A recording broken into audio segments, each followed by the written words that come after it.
You Are Not Forgotten reads the final public statement of the Holy Land Coordination. This group, formed in 1998 upon invitation of the Holy See, is composed of bishops from Europe, North America, and South Africa, who every year on the month of January travel to the Holy Land to meet and support the local Christian community and to show solidarity with the Church. Simple gestures that reiterate the promise given by the prophet Isaiah. Even if these things were to forget, I shall not forget you. Sometimes we think that if we can't do big things to change the situation, we do nothing.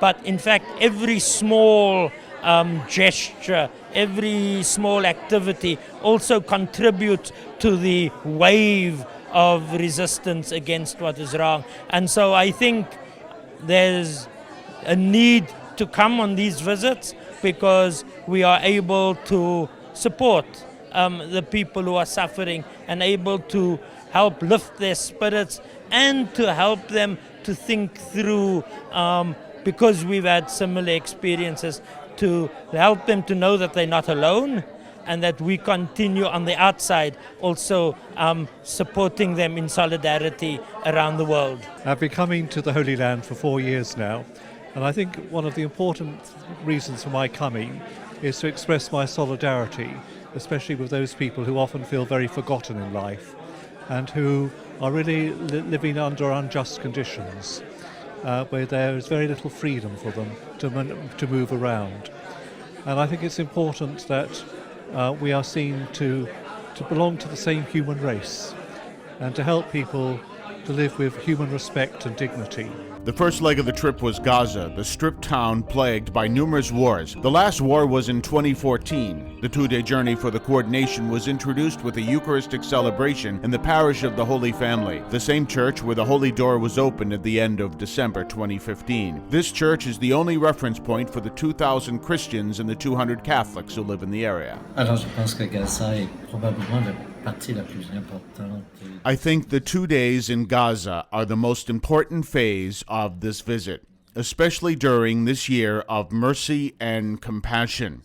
If there is one place in the world where people suffer or have suffered a lot and continue in the same struggle, it is absolutely important for us, the Church, to be there for them with mercy, compassion, and solidarity. We cannot change much about their situation, but at least we can let them feel they are important as human beings.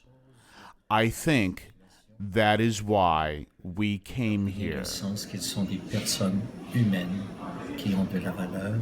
Alors, c'est un peu ça, je pense, le pourquoi.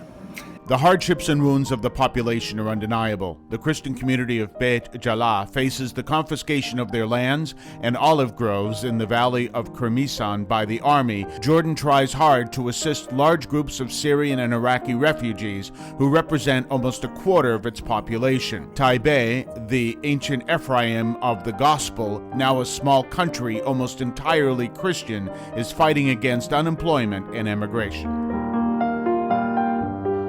However, while looking closely at the reality and meeting the people who inhabit the area, we surprisingly find a few signs of hope and reconstruction, such as the schools in Gaza run by the Sisters of the Rosary, but mostly attended by young Muslims, or the home for the elderly run by the Brazilian religious community Sons of Mary in Taipei, or in the same country, the brewery, the only one in Palestine, a company that employs many locals, or the testimony of faith given by the refugees who fled to Jordan.